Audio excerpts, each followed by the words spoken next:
Hi, and welcome to Surprised by Joy. I'm Rustin Comer, and this is Danielle Jones. We're part of the pastoral team here at Wayzata Community Church, and we're glad you're joining us for this 30-day adventure as we look at the life of Paul and his letter to the church in Philippi while he was in jail. And we're searching for where we find joy in the midst of this passage and in the midst of our current quarantine days. So we invite you to join us as we search through these beautiful 4 chapters of this tiny letter and join us in our reading. So we're in the last of chapter 2 today. Yes. Chapter 2, verses 19 through 30. And we invite you to get your Bible and open it up to chapter 2 or your app, or just read along at the bottom of the screen. Either way, but join us as we read this text together. So this is 19 through 30, and I think this is where Paul's kind of saying, I'm going to help you out here. So I plan, according to Jesus's plan, to send Timothy to you very soon so he can bring back all the news of you he can gather. Oh, how that will do my heart good. I have no one quite like Timothy. He's loyal and genuinely concerned for you. Most people around here are looking out for themselves, with little concern for the things of Jesus. But you know yourselves that Timothy's the real thing. He's been a devoted son to me, as together we've delivered the message. As soon as I see how things are going to fall out here for me, I plan to send him off, and then I'm hoping and praying to be right on his heels. But for right now, I'm dispatching Epaphroditus, my good friend and companion in my work.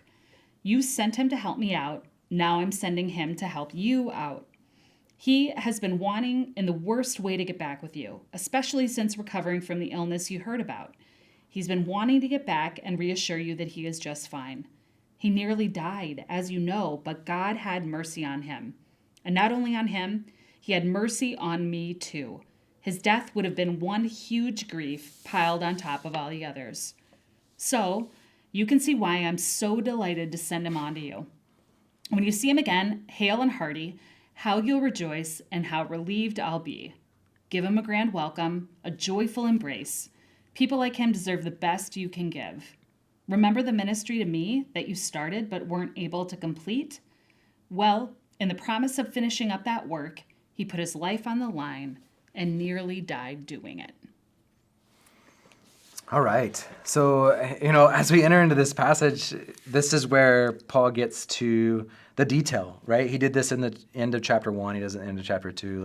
Hey, I'm going to talk about these kind of esoteric ideas and theological framing, and then I'm going to tell you what I'm going to do in my day-to-day life. Yeah, it gets really personal. So, and I love here that, over and over, he says, well, my plans are that I'm going to do this, this, and this. It's almost like Paul fully recognizes that plans change, right? Like, I have these plans, but I'm not really sure what's fully going to happen.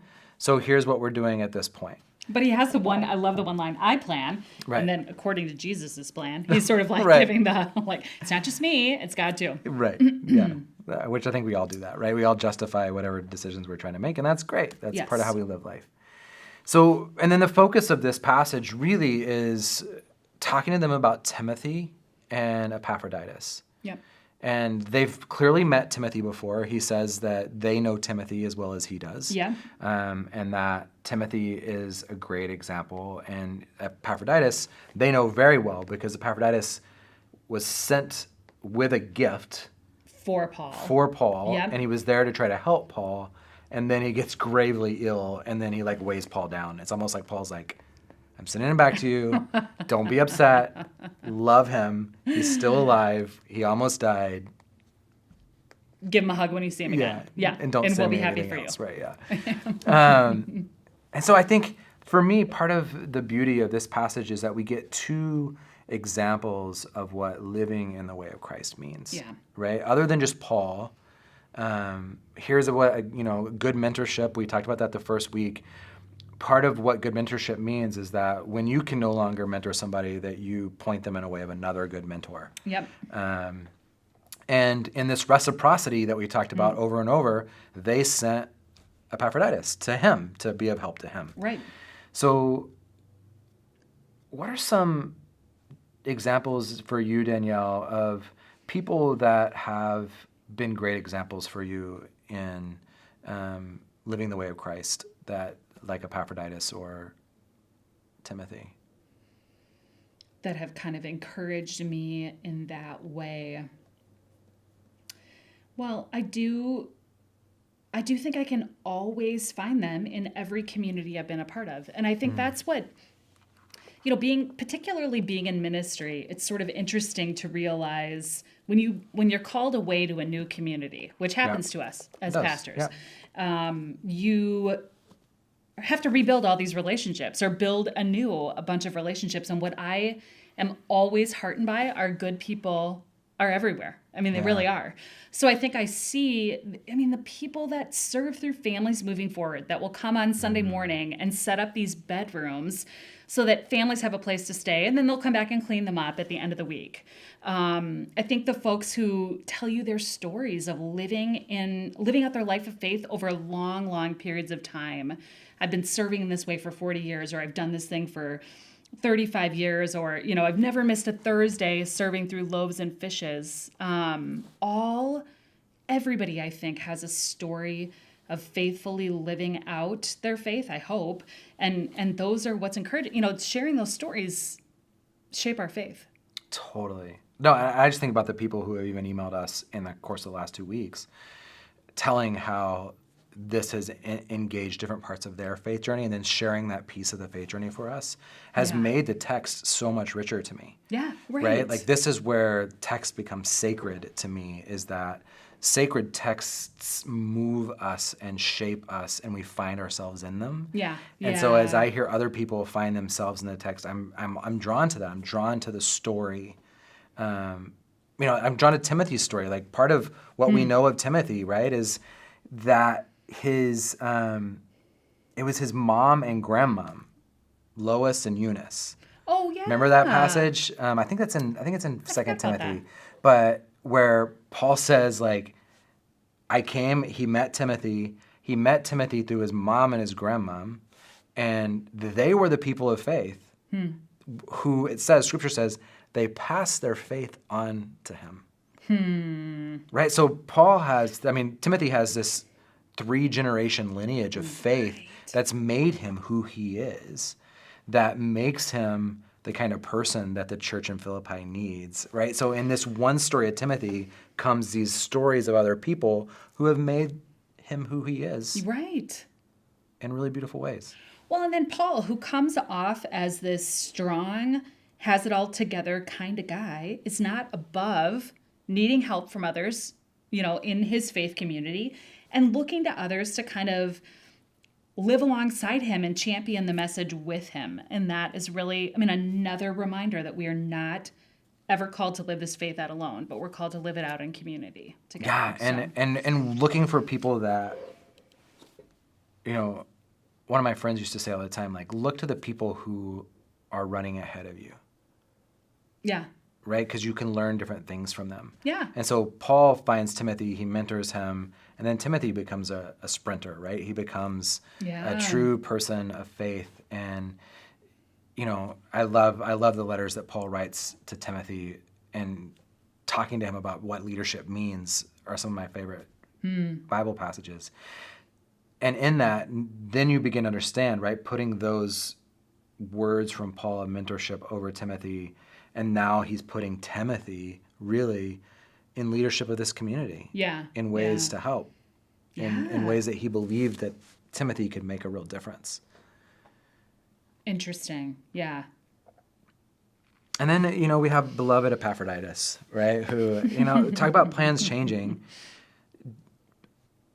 I can guarantee you Epaphroditus didn't want to end up sick. He wanted to, right? So if a community is going to send one person to help someone, yeah, they're going to send their best person. Right. So they send one of their best young people to help Paul. And then he gets super sick. Gravely ill. Yeah. Plans change. Mm-hmm.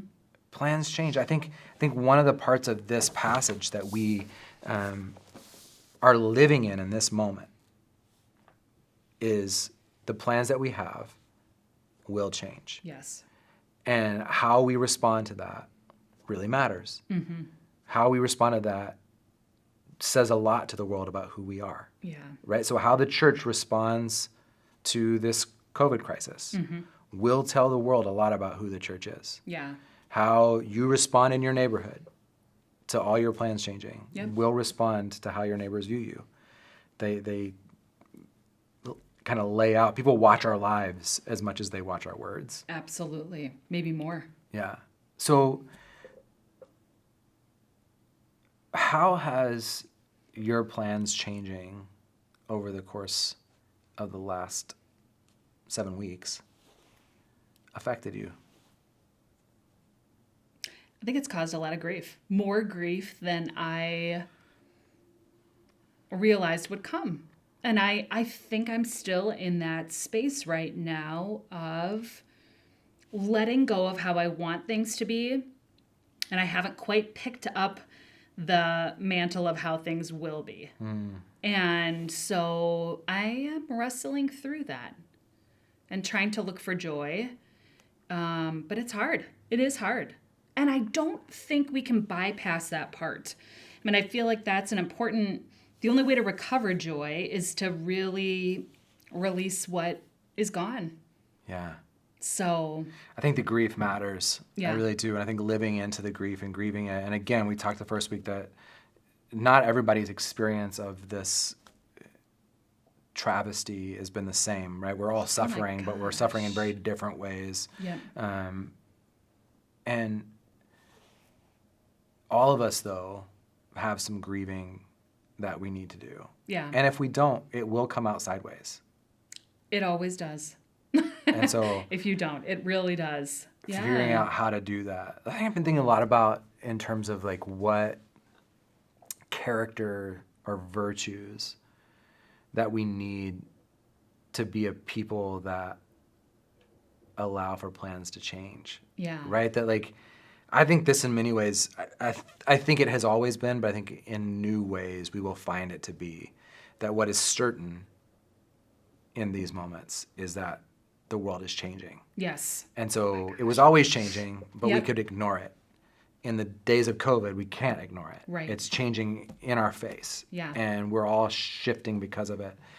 And so I think part of what we can do in this moment is do what Timothy had done as he was developing himself as a person of faith, is start seeking out what virtues we want to embody to make us good changers, right? Yeah. I've been thinking about Interesting. the idea of fortitude. You know, it's one of my favorite virtues of Aquinas. Or another way to say it is like stick-to-itiveness. Yeah. And it comes from this word that was a ring on the belt of Roman soldiers, that they would take their sword and they would stick it through the ring and shove it into the ground so that they were in battle, they wouldn't be moved as easy, Oh, wow. right? So it's this idea that like in whatever would never plans do are shifting, right? Like you're just shoving it in the ground and you're like, I'm gonna stand ground Yeah. in the midst of this moment Yep. because plans are gonna change. The world is gonna come undone.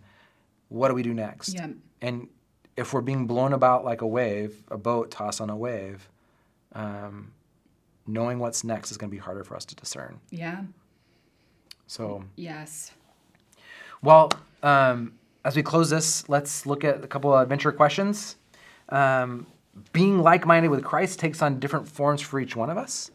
For Timothy, it meant caring for the church in Philippi. For Epaphroditus, it meant serving Paul and then being sent home even after risking his own life. So what does it uniquely mean for you to live in the way of Christ? It's good. It's really We're only good. going to do one question today because that's a big question. Yeah. Because it asks for the uniquenesses in your existence. Yep. You go first on the start and stops. Awesome. I usually use that time to Or think about stop my and starts. starts. So I know. That's right. So for me, I'm going to really look at this idea of rejoicing, but think about who has been put in my life, like Timothy or like Epaphroditus, that I need to rejoice over. And so I'm going to stop ignoring that there are really important people in my life who have made me who I am, Yeah. and I'm going to start looking for them and spend time rejoicing in that. That's great. Thanks. I just made it up. I like it. I think it was good. I think it was very good. I think back to the grief. I'm going to stop being maybe ashamed that I have grief. I think I feel ashamed that I have grief right now because I feel like my life's not that bad. My job is really good. I have a family that's really wonderful. All these things that I tend to cut off the grief. But so I'm going to stop doing that so that I can lean into the grief where I need to so that the joy can bubble up too. So, because again, grief and joy, suffering and joy tend to go hand in hand. So if I stop the grief, I'm going to stop the joy. If I start the grief, then I can also find the nuggets of joy.